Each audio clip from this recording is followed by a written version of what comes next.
Συγγνώμη σε όλους και όλες που δεν έχουμε ανεβάσει τόσους μήνες κάποιο βίντεο. Θέλουμε να πούμε, κάντε ένα subscribe, δημοσιεύστε τα βίντεο και για αν θέλετε να συνεχίσουμε να κάνουμε βίντεο και όλα αυτά, γράφτε μας σχόλια από κάτω, πείτε μας για το τι θέλετε να μάθετε, πώς σε τι βοηθά γενικά η δισκογραφική, στα πάντα και σε τι θέματα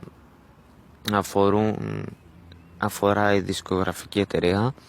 Λοιπόν, και πάλι θέλουμε να πούμε ένα τεράστιο συγγνώμη σε όλους που δεν έχουμε ανεβάσει κάποιο βίντεο τόσους μήνες.